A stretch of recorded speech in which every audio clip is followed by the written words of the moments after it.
Hello students, इस Sunday को हमारा सोशल फॉरेस्ट्री वर्कर का एग्ज़ाम हुआ था जेकेएसएसपी का।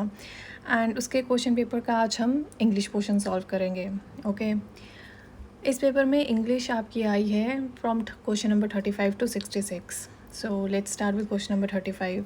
हमारा पहला क्वेश्चन है dash rich should help dash poor. And इस क्वेश्चन में हमने प्रॉपर आर्टिकल्स यूज़ करने थे। आर्टिकल्स आपको पता ही हैं कौन से होते हैं हमारे। इट्स ईदर ए, एंड या द। ठीक है, तो इन तीनों में से इन फिलअप्स में हम कौन सा आर्टिकल्स यूज़ करेंगे। Dash rich should help dash poor, यहाँ पे आपका क्या आएगा, दोनों जगह द आएगा, तो मतलब आपका डी आंसर सही है। Okay, next comes your question number 36। Dash juice in this jug is bitter but dash juice is generally good for health. ये भी इजी है। फर्स्ट जूस के सामने द आएगा और सेकंड जूस जनरली बात हो रही है, तो यहाँ पे कोई आर्टिकल नहीं आएगा, तो डैट मीन्स हमारा सही आंसर कौन सा होगा, सी पार्ट। ठीक है, now comes your question number 37। Identify the correct sentences regarding the use of article the. इन तीनों सेंटेंस में 1, 2, 3 में आपका द यूज़ किया है, हमने वो आंसर सही मार्क करना है जहाँ पे द का करेक्टली यूसेज है। ठीक है, फर्स्ट सेंटेंस क्या है, the higher you climb the colder it gets, यहाँ पे द बिल्कुल सही जगह पे लगे हैं दोनों जगह। सेकेंड सेंटेंस क्या है, he is the most hard working of the 2 brothers, ये गलत है क्योंकि दो के बीच में कंपैरिजन हो रहा है 2 ब्रदर्स के बीच में, वहाँ पे कभी भी द मोस्ट नहीं आता है, मोर आता है। ठीक है, तो ये ग्रामेटिकली ही गलत था। थर्ड क्या है आपका, the gold is a precious metal, यहाँ पे भी ये सेंटेंस भी गलत है क्योंकि जो भी हमारे मेटल्स होते हैं उनसे पहले हम यूजुअली जनरली द नहीं लगाते हैं। ठीक है, तो इसलिए थर्ड वाला भी गलत है, तो हमारा सही आंसर क्या है, only statement 1, that is A part, only 1। Okay, now comes your 38 question जो है identify the correct use of articles with plural nouns. ठीक है, इसमें भी 3 स्टेटमेंट्स हैं, आपको सही स्टेटमेंट्स मार्क करने हैं। फर्स्ट स्टेटमेंट है लॉइन्स आर फियर्स एनिमल्स, बिल्कुल सही। Lions of Gir forest are famous world wide, ये भी सही है। And the lions we saw at the zoo was sleeping, ये भी सही है। तो इसके अंदर आपके तीनों स्टेटमेंट्स के आर्टिकल्स सही हैं, so your correct answer will be D, all are correct. ठीक है, next comes your 39th question जिसमें आपको क्या करना है, एप्रोप्रिएट सिनोनियम बताना है, कौन से वर्ड का, सेगेशियस का। ठीक है, सिनोनियम मतलब सिमिलर वर्ड्स। ओके, अब सेगेशियस क्या होता है, सेगेशियस का मतलब होता है इंटेलिजेंट, जिसके पास जजमेंट अच्छी हो। ओके, गुड जजमेंट हो, जिसमें जो इंटेलिजेंट हो, जो वाइस हो। ठीक है, और इन चारों में से कौन सा सिमिलर वर्ड है, आपका डी ऑप्शन, वाइस। ओके, तो आपका सही आंसर था D.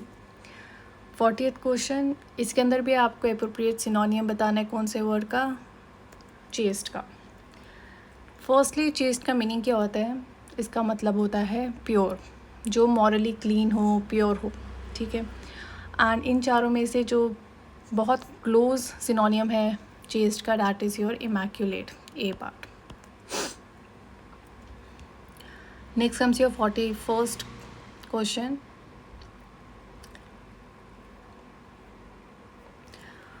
Select the most appropriate एनोनियम ऑफ द वर्ड टैकेटर्न। एनोनियम क्या होता है, ऑपोजिट्स ऑफ सिनोनियम्स, मतलब विलोम शब्द। ठीक है, टैकेटर्न का मीनिंग क्या है, टैकेटर्न का मतलब होता है जो इंसान रिजर्व्ड होता है या साइलेंट। ठीक है, एंड इसका ऑपोजिट क्या होगा, जो बहुत बोलता है। सो इन चारों में से कौन सा है वो आपका, प्रोलिक्स, क्योंकि प्रोलिक्स का मतलब होता है a very talkative. Okay, so your right answer for 41st is A part. 42nd question, select the most appropriate anonym of the word impulsive. impulsive का मीनिंग क्या होता है, जो बहुत रैश होता है, जो बिना सोचे समझे काम कर देता है, उसको बोलते हैं हम impulsive। इसका ऑपोजिट क्या होगा, जो बहुत रिफ्लेक्टिव होगा, थॉटफुल होगा, जिसके पास पेशेंस होगी, सब्र होगा। तो इन चारों में से वो कौन सा वर्ड है? वो वर्ड है आपका सी पार्ट, रिफ्लेक्टिव। ठीक है, इम्पल्सिव का ऑपोजिट क्या होता है? Reflective. Next is your 43rd question. He was acquitted dash murder charge but he was later charged dash theft and sentenced dash 3 years। आपको इसके अंदर अप्रोप्रिएट प्रेपोजिशंस फिल करने हैं। ठीक है, प्रेपोजिशंस के कौन से वर्ड्स होते हैं? Helping words. ठीक है, इसमें क्या आएगा? He was acquainted of the murder charge but he was later charged of theft. अच्छा, पहले में तो ये वाला ऑफ आएगा, दूसरे में of theft and sentenced for 3 years। ठीक है, ये ऑफ और फॉर ये आपका सही है। तो इन चारों में से कहाँ पे है ये वाला ऑप्शन? ये सी पार्ट। ठीक है, फर्स्ट आपका फिल इन द ब्लैंक में ये वाला ऑफ आएगा, सेकंड में आपका O F of and third में फॉर 3 years। ओके, ठीक है। नेक्स्ट क्वेश्चन है आपका question number 44th। The young man was absorbed dash his work and was oblivious dash the noise occurring dash him. ठीक है, इसमें आपको सही प्रीपोजिशंस फिल करने हैं। फर्स्ट क्या आएगा आपका? The young man was absorbed in his work and was oblivious to the noise occurring around him।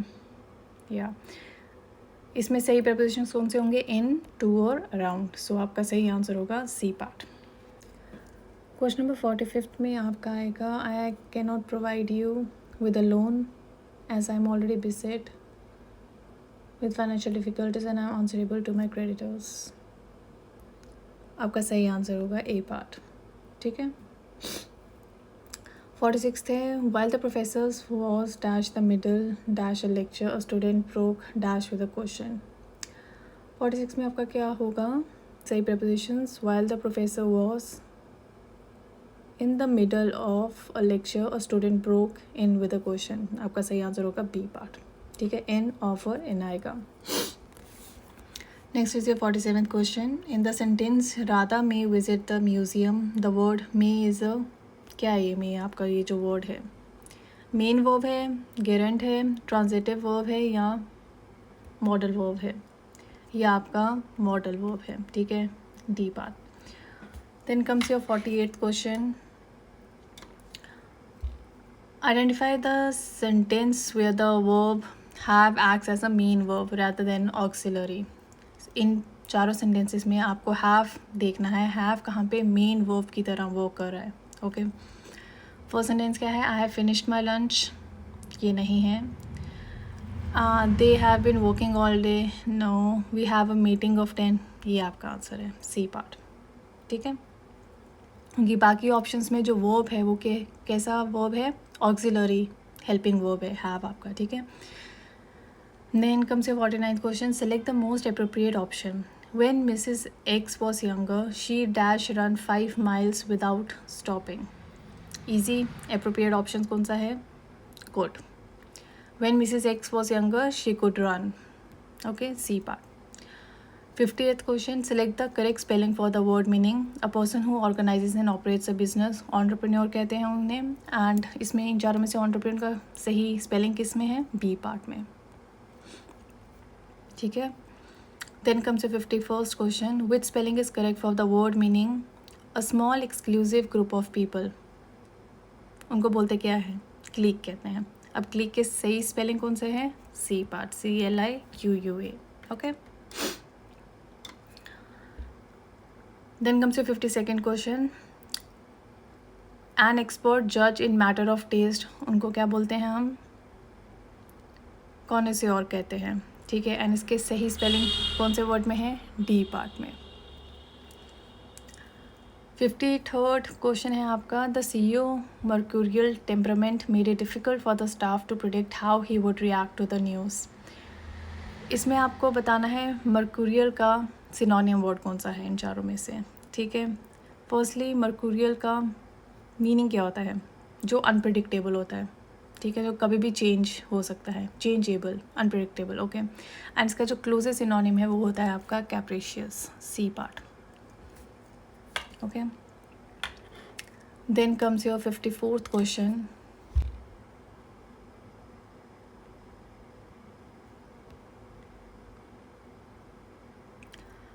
Her laconic reply suggested that she was not interested in continuing the conversation. Choose the synonym of for laconic. Laconic का meaning क्या है? जो बहुत कम words use करता है. Okay, and इसका opposite क्या होगा? जो बहुत बोलता है, टॉकेटिव. एंड इन चारों में से कौन से वर्ड का मतलब होता है टॉकेटिव? बी का. गैरुलियस का मीनिंग क्या होता है? Talkative. So the right answer is B. Next is your 55th question. While most of the team was exhausted, just a second. Yeah. While most of the team was exhausted, the captain remained resilient, pushing everyone to finish the final lap. Anonym बताना है आपको कौन से word का? Resilient का. Resilient का meaning होता है आपका जो बहुत स्ट्रांग होता है, जो बहुत जल्दी रिकवर हो सकता है. ठीक है, एंड इसका ऑपोजिट क्या होगा? सिंस इन्होंने एनोनियम पूछा है, इसका ऑपोजिट होगा आपका ए पार्ट, फ्राइबल. ठीक है, क्योंकि फ्राइबल का मीनिंग होता है जो बहुत इजीली टूट जाता है.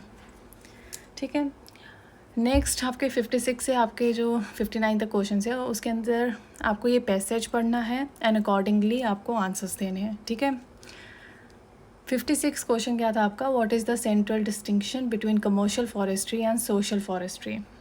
ठीक है, आपके ऑप्शंस क्या थे? A part, the type of soil required for planting. B, the focus on local community needs versus industrial timber. C part, the involvement of government officials in management.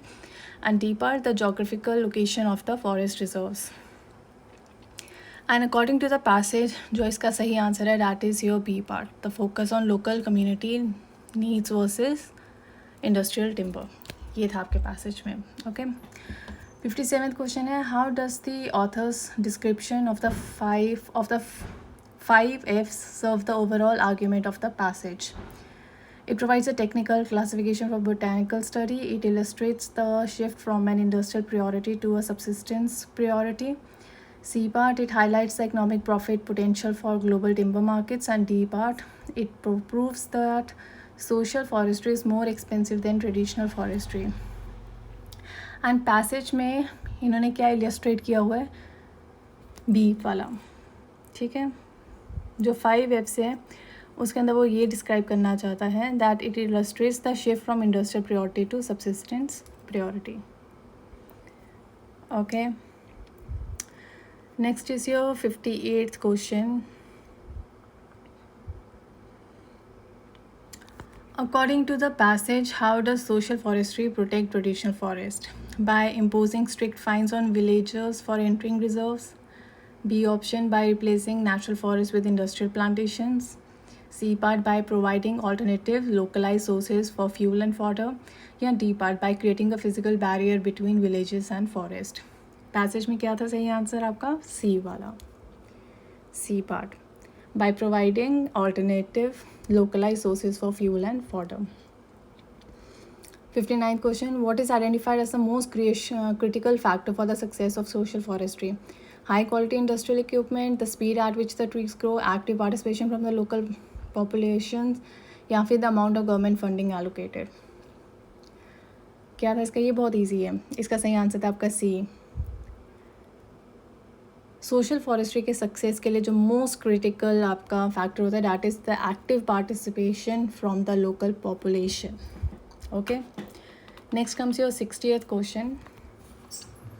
Which of the following is an example of an imperative sentence? How wonderful the weather is today. Did you finish the report on time? Please ensure all windows are locked before leaving. या the sun rises in the east. imperative sentences का meaning क्या होता है? जो आपको command देते हैं, ठीक है, या आपको इंस्ट्रक्शंस प्रोवाइड करते हैं. ठीक है, तो इन चारों सेंटेंसेस में कौन सा सेंटेंस है जो एक कमांड की तरह वो कर रहा है या आपको इंस्ट्रक्शन दे रहा है? That is your C part. Please ensure all windows are locked before leaving. ठीक है, ये आपको क्या कर रहा है? इंस्ट्रक्ट कर रहा है. पहला सेंटेंस आपका एक्सक्लेमेटरी मार्क है तो ये तो इम्पेरेटिव सेंटेंस हो नहीं सकता. सेकंड आपका क्वेश्चन है. थर्ड एक सिंपल स्टेटमेंट है. जो कमांड है आपको इंस्ट्रक्ट कर रहा है वो सिर्फ आपका C पार्ट है. Okay, next is your 61st question. Convert the following simple sentence into a complex sentence without changing the meaning. Sentence क्या है आपका? Working hard he pass the exam. ठीक है, ये आपका क्या है?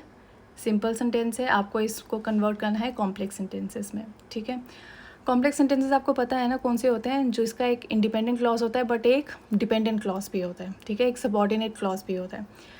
एंड इस सेंटेंस को आपको अगर कॉम्प्लेक्स बनाना है तो इन चारों में से आपका कौन सा ऑप्शन होगा? कॉम्प्लेक्स में आपको क्या ढूंढना है? एक तो आपका प्रॉपर डिपेंडेंट क्लॉज है, एक आपका प्रॉपर इंडिपेंडेंट क्लॉज है, ठीक है। सो आपका 61st का आंसर होगा बी पार्ट, या because he worked hard he pass the exam.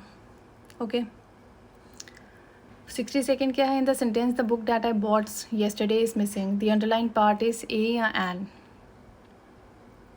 Noun clause, adverbial clause, adjective clause या मेन क्लॉज? ये आपका क्या है? आपका बी पार्ट है, एडजेक्टिव क्लॉज है इसमें, ठीक है। 63rd है, which of the following sentences is structurally balanced and correct? The candidate was praise for her intelligence, dedication and how well she communicates, ये गलत है। The candidate was praise for intelligence, dedication and communication skills, ये आपका सही है। I think आपका B होगा, but COD भी पढ़ लेते हैं। The candidate was praise for being intelligent, dedication and, नहीं ये गलत है।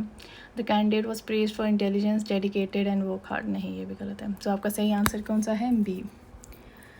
64th से 66th क्वेश्चन तक में आपको एक सूटेबल डिटरमाइनर से ब्लैंक को फिल करना है। ओके, 64th क्वेश्चन क्या है? Dash idea was it to leave the gate open all night, इसमें क्या आएगा? आपका बी पार्ट आएगा। इसमें तो ऑप्शन देखने की भी ज़रूरत नहीं है। इसका क्या था? ये whose idea was it to leave the gate open all night. Okay, easy. Next is your 65th question, that is I have dash friends who live in Netherlands but I haven't visited them in years. 65th का क्या होगा आपका? I have a few friends who live in the Netherlands but I haven't visited them in years. So आपका क्या answer होगा आपका इसका? सी part, ठीक है। 66 is you can take dash of the two routes, both lead to the same village. ये भी easy है, इसका सीधा आंसर ये है, either, ठीक है। You can take either of the two roads, both lead to the same village. Okay.